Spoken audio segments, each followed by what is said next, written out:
I'm going to read another chapter from Frankenstein.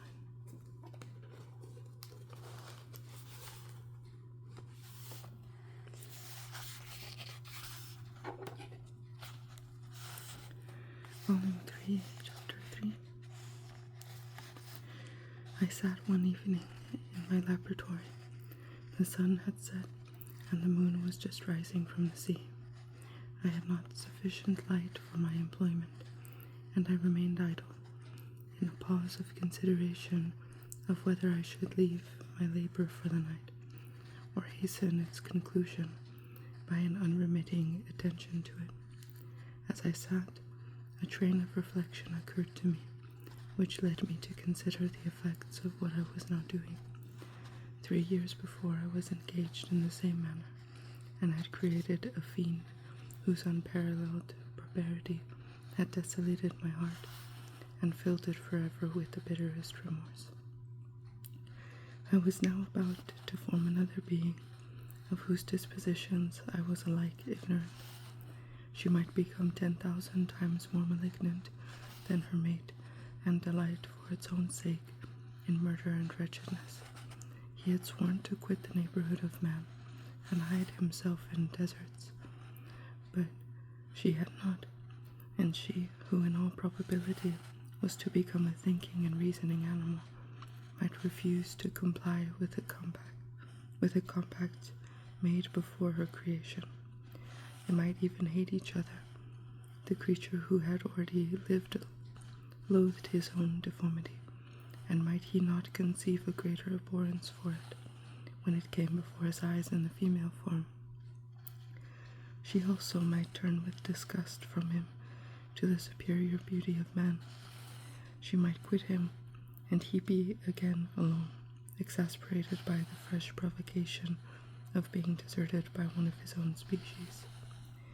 Even if they were to leave Europe and inhabit the deserts of the New World, yet one of the first results of those sympathies for which the demon thirsted would be children, and a race of devils would be propagated upon the earth, who might make the very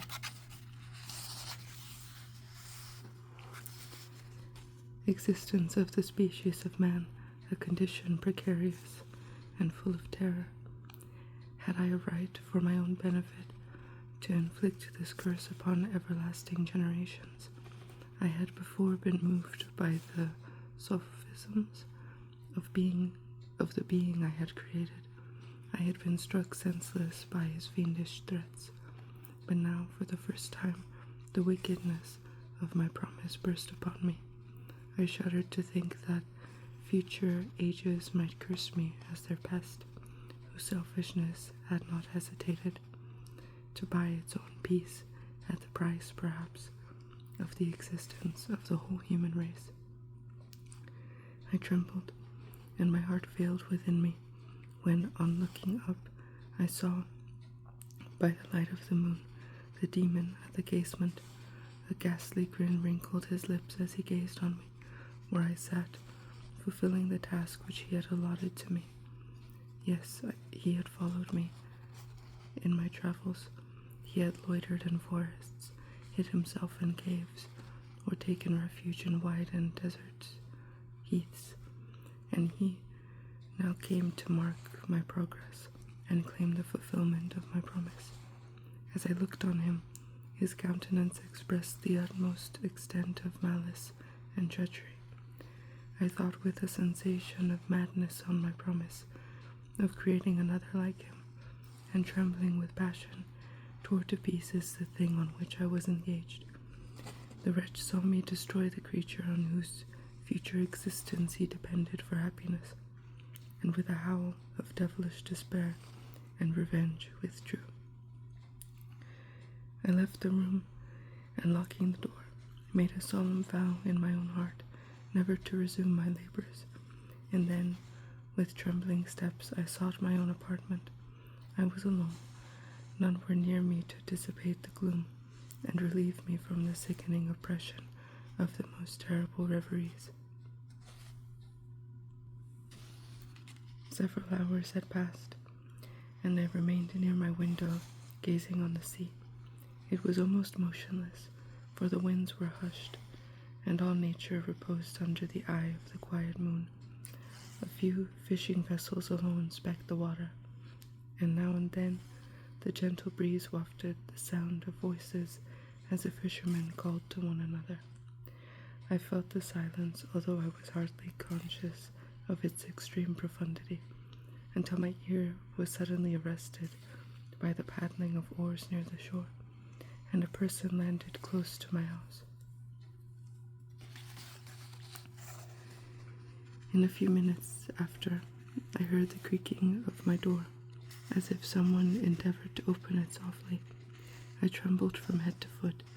I felt a presentiment of who it was, and wished to rouse one of the peasants who dwelt in a cottage not far from mine. But I was overcome by the sensation of helplessness, so often felt in frightful dreams, when you in vain endeavor to fly from an impending danger, and was rooted to the spot. Presently I heard the sound of footsteps along the passage. The door opened, and the wretch whom I dreaded appeared. Shutting the door, he approached me and said in a smothered voice, "You have destroyed the work which you began. What is it that you intend? Do you dare to break your promise? I have endured toil and misery. I left Switzerland with you. I crept along the shores of the Rhine, among its willow islands, and over the summits of its hills. I have dwelt many months in the heaths of England, and among the deserts of Scotland. I have endured incalculable fatigue and cold and hunger. Do you dare destroy my hopes? Begone. I do break my promise. Never will I create another like yourself, equal in deformity and wickedness. Slave, I before reasoned with you, but you have proved yourself unworthy of my condescension. Remember that I have power. You believe yourself miserable, but I can make you so wretched that the light of day will be hateful to you. You are my creator, but I am your master. Obey. The hour of my irresolution is past, and the period of your power is arrived. Your threats cannot move me to do an act of wickedness, but they confirm me in a determination of not creating you a companion in vice. Shall I, in cold blood, set loose upon the earth a demon, whose delight is in death and wretchedness? Begone, I am firm, and your words will only exasperate my rage. The monster saw my determination in my face, and gnashed his teeth in the impotence of anger. Shall each man, cried he, find a wife for his bosom, and each beast have his mate, and I be alone? I had feelings of affection, and they were requited by detestation and scorn. Man, you may hate, but beware. Your hours will pass in dread and misery, and soon the bolt will fall, which must ravish from you your happiness forever. Are you to be happy? While I grovel in the intensity of my wretchedness, you can blast my other passions, but revenge remains. Revenge, henceforth, dearer than light or food. I may die, but first you, my tyrant and tormentor, shall curse the sun that gazes on your misery. Beware, for I am fearless, and therefore powerful. I will watch with the wiliness of a snake, that I may sting with its venom. Man, you shall repent of the injuries you inflict. Devil, cease, and do not poison the air with these sounds of malice. I have declared my resolution to you, and I am no coward to bend beneath words. Leave me, I am inexorable. It is well, I go. But remember, I shall be with you on your wedding night. I started forward and exclaimed, Villain, before you sign my death warrant, be sure that you are yourself safe. I would have seized him, but he eluded me and quitted the house with precipitation. In a few moments I saw him in his boat, which shot across the waters with an arrowy swiftness, and was soon lost amidst the waves. All was again silent, but his words rang in my ears. I burned with rage to pursue the murderer of my peace and precipitate him into the ocean. I walked up and down my room hastily and perturbed, while my imagination conjured up 1,000 images to torment and sting me. Why had I not followed him and closed with him in mortal strife? But I had suffered him to depart, and he had directed his course towards the mainland. I shuddered to think who might be the next victim sacrificed to his insatiate revenge. And then I thought again of his words, "I will be with you on your wedding night." That then was the period fixed for the fulfillment of my destiny. In that hour I should die, and at once satisfy and extinguish his malice. The prospect did not move me to fear, yet when I thought of my beloved Elizabeth, of her tears and endless sorrow, when she should find her lover so barbarously snatched from her, tears, the first I had shed for many months, streamed from my eyes, and I resolved not to fall before my enemy without a bitter struggle. The night passed away, and the sun rose from the ocean. My feelings became calmer, if it may be called calmness. When violence of rage sinks into the depths of despair, I left the house, the horrid scene of last night's contention, and walked on the beach of the sea, which I almost regarded as an insuperable barrier between me and my fellow creatures. Nay, a wish that such should prove the fact stole across me. I desired that I might pass my life on that barren rock, wearily it is true, but uninterrupted by any sudden shock of misery. If I returned, it was to be sacrificed, or to see those whom I most loved die under the grasp of a demon, whom I had myself created. I walked about the isle like a restless spectre, separated from all it loved, and miserable in the separation. When it became noon, and the sun rose higher, I lay down on the grass and was overpowered by a deep sleep. I had been awake the whole of the preceding night. My nerves were agitated, and my eyes inflamed by watching and misery. The sleep into which I now sunk refreshed me, and when I awoke, I again felt as if I belonged to a race of human beings like myself, and I began to reflect upon what had passed with greater composure. Yet still the words of the fiend rung in my ears like a death knell. They appeared like a dream, yet distinct and oppressive as a reality. The sun had far descended, and I still sat on the shore, satisfying my appetite, which had become ravenous, with an oaten cake, when I saw a fishing boat land close to me, and one of the men brought me a packet. It contained letters from Geneva, and one from Clerval, entreating me to join him. He said that he was wearing away his time fruitlessly where he was, that letters from friends he had formed in London desired his return to complete the negotiation they had entered into for his Indian enterprise. He could not any longer delay his departure, but as his journey to London might be followed even sooner than he now conjectured by his longer voyage, he entreated me to bestow as much of my society on him as I could spare. He besought me, therefore, to leave my solitary isle, and to meet him at Perth, that we might proceed southwards together. This letter in a degree recalled me to life, and I determined to quit my island at the expiration of 2 days. Yet before I departed, there was a task to perform, on which I shuddered to reflect. I must pack up my chemical instruments.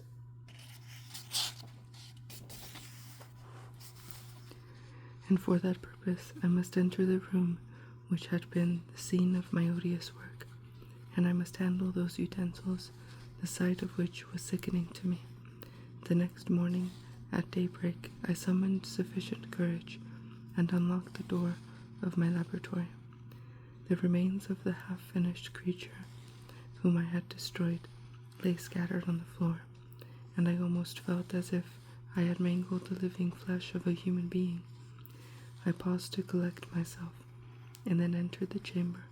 With trembling hand, I conveyed the instruments out of the room, but I reflected that I ought not to leave the relics of my work to excite the horror and suspicion of the peasants, and I accordingly put them into a basket with a great quantity of stones, and laying them up, determined to throw them into the sea that very night. And in the meantime I sat upon the beach, employed in cleaning and arranging my chemical apparatus.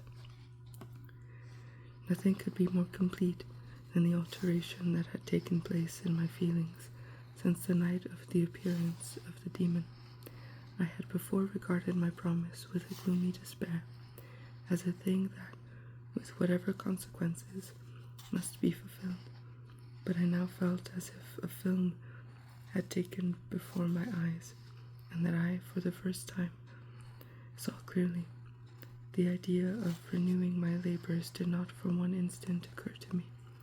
The threat I had heard weighed on my thoughts, but I did not reflect that a voluntary act of mine could avert it. I had resolved in my own mind that to create another like the fiend I had first made would be an act of the basest and most atrocious selfishness, and I banished from my mind every thought that could lead to a different conclusion.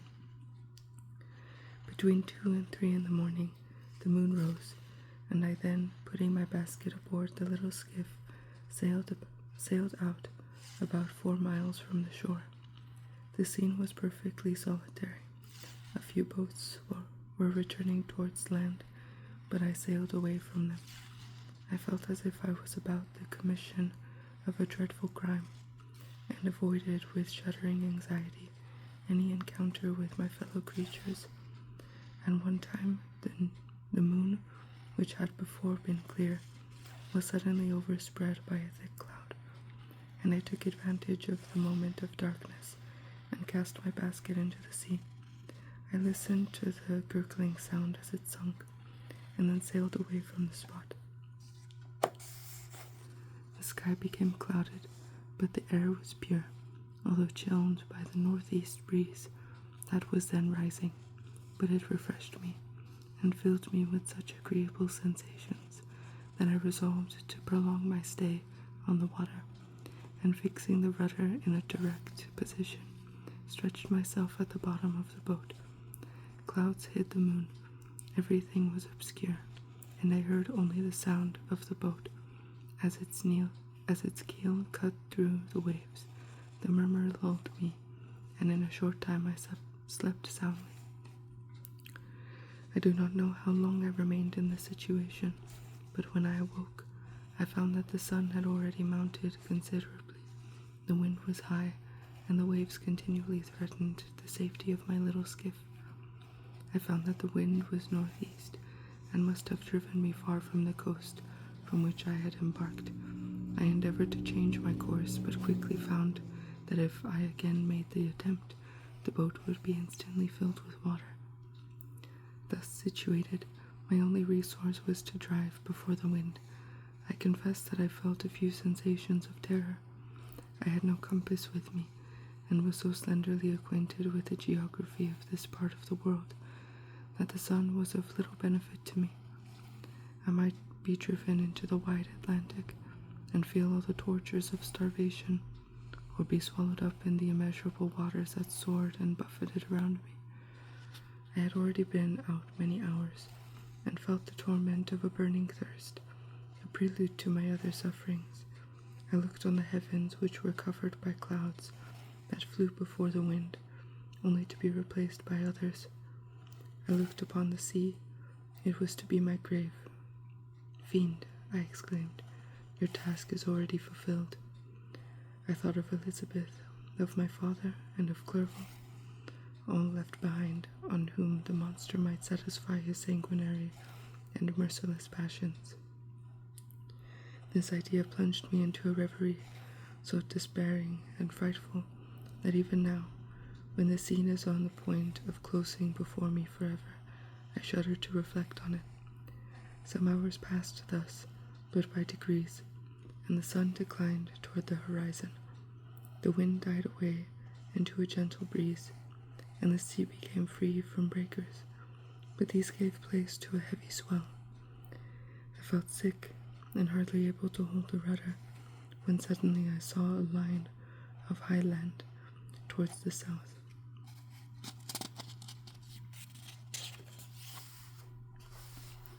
Almost spent I was by fatigue and the dreadful suspense I endured for several hours. The sudden certainty of life rushed like a flood of warm joy to my heart, and tears gushed from my eyes. How mutable are our feelings, and how strange is that clinging love we have of life, even in the excess of misery. I constructed another sail with a part of my dress, and eagerly steered my course towards the land. It had a wild and rocky appearance, but as I approached nearer, I easily perceived the traces of cultivation. I saw vessels near the shore, and found myself suddenly transported back to the neighborhood of civilized man.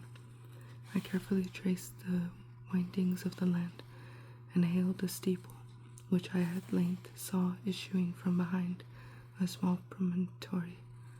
As I was in a state of extreme debility, I resolved to sail directly towards the town, as a place where I could most easily procure nourishment. Fortunately, I had money with me, and as I turned the promontory, I perceived a small neat town and a good harbor, which I entered, my heart bounding with joy at my unexpected escape. As I was occupied in fixing the boat and arranging the sails, several people crowded towards the spot. They seemed much surprised at my appearance, but instead of offering me any assistance, whispered together with gestures that at any other time might have produced in me a slight sensation of alarm. As it was, I merely remarked that they spoke English, and I therefore addressed them in that language. "My good friends," said I, "will you be so kind as to tell me the name of this town, and inform me where I am?" "You will know that soon enough," replied a man with a hoarse voice. "Maybe you are to come to a place that will not prove much to your taste, but you will not be consulted as to your quarters, I promise you." I was exceedingly surprised on receiving so rude an answer from a stranger, and I was also disconcerted on perceiving the frowning and angry countenances of his companions. "Why do you answer me so roughly?" I replied. "Surely it is not the custom of Englishmen to receive strangers so inhospitably." "I do not know," said the man, "what the custom of the English may be, but it is the custom of the Irish to hate villains." While this strange dialogue continued, I perceived the crowd rapidly increase. Their faces expressed a mixture of curiosity and anger, which annoyed and in some degree alarmed me. I inquired the way to the inn, but no one replied. I then moved forward, and a murmuring sound arose from the crowd as they followed and surrounded me, when an ill-looking man approaching tapped me on the shoulder and said, "Come, sir, you must follow me to Mr. Kerwin's to give an account for yourself." "Who is Mr. Kerwin? Why am I to give an account for myself? Is not this a free country?" "Aye, sir, free enough for honest folks. Mr. Kerwin is a magistrate, and you are to give an account of the death of a gentleman who was found murdered here last night." This answer startled me, but I presently recovered myself. I was innocent. That could easily be proved. Accordingly, I followed my conductor in silence, and was led to one of the best houses in town. I was ready to sink from fatigue and hunger, but being surrounded by a crowd, I thought it politic to rouse all my strength, that no physical debility might be construed into apprehension or conscious guilt. Little did I then expect the calamity that was in a few moments to overwhelm me, and extinguish in horror and despair all fear of ignominy ignominy, or death. I must pause here, for it requires all my fortitude to recall the memory of the frightful events which I am about to relate in proper detail to my recollection.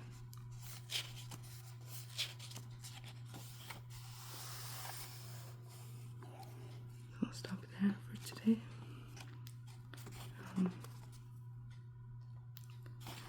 So yeah, I hope you're enjoying Frankenstein. Yeah, thank you for watching my videos, and liking and commenting and subscribing and everything.